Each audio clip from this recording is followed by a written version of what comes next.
Ապրիլ 1-յան թանկացումներին սպասող ժողովրդի համար այս անգամ հերթական անակնկալը բենզինի սակագնի բարձրացումն էր։ Բենզինի 1 լիտրի տարբեր տարատեսակները այսօրվա դրությամբ թանկացել են մոտ 10 դրամով։ Ինչով է պայմանավորված բենզինի սակագնի բարձրացումը հարցին որոշ բենզալցակայանների աշխատակիցներ պարզապես չցանկացան ու որևէ կերպ չկարողացան մեկնաբանել։ Փոխարենը այս հարցի շուրջ իրենց վրդովմունքն արտահայտեցին մեր կողմից հարցված քաղաքացիները։ Վատ երևույթ է, լավ երևույթ չէ։ Թանկացումը վատ երևույթ է։ Վայորդներն ինչ են, օրվա հացի փող կաշխատի։ Մեն էլ հազիվ 1000 դրամ փող գտանին, տուն էլ վայ են տանելու։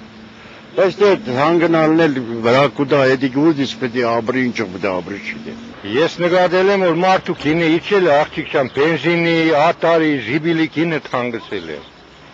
Ամեն ինչ կթանկանա, մենակ մարդը կերնա։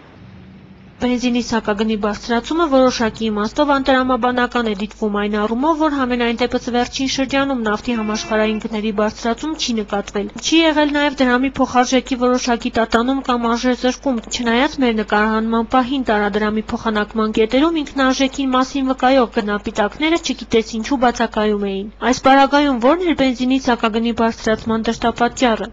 Ուզեցան թանկացնենք, ուզեցան էժանցնենք։ Մոնոպոլիա է։ Ինչ ուզեցան պես կենեն, դոլարի կինը քիչացնեն, բենզինի կինը կանեն, կեշայոտ կստանա մարդը, ինչ է եղել։ Կախված է բյուջեից, թանկությունից, որոնք որ իմացար արտահանողները վերենգը դսից եւ թանկ կներով կբերեն, ստեղ ուզեն չունեն գինը պիտի բարձրացնեն, որպես իրան շահույթ տեղնի։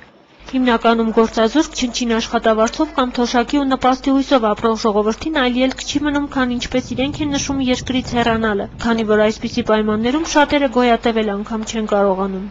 Մեզի ժողովրդին խեղդում սպանում։ Չի կարելի սենց, մի հատ թող ինքը ապրի սենց այս ձևի, որ նոր ասում եմ մինչև չապրի դիմացին չի հասկանա, չէ։ Մանավանդ ժեննագանը, հայտին էլ ուրիշ ոչ մի բանի հետ չես կրնավեմ ադես։ Հավելենք նաև, որ ազգային վիճակագրական ծառայության կողմից հրատարակված տվյալների համաձայն վերջին մի քանի ամիսների ընթացքում գնաճը կազմել է մոտ 9.4%, եւ նույն տեմպերով շարունակվելու դեպքում մինչ տարեվերջ այն կկազմի մոտ 10%, իսկ գնաճի նման տեմպերը վերջին 4 տարիների հետ համեմատած ռեկորդային են համարվում։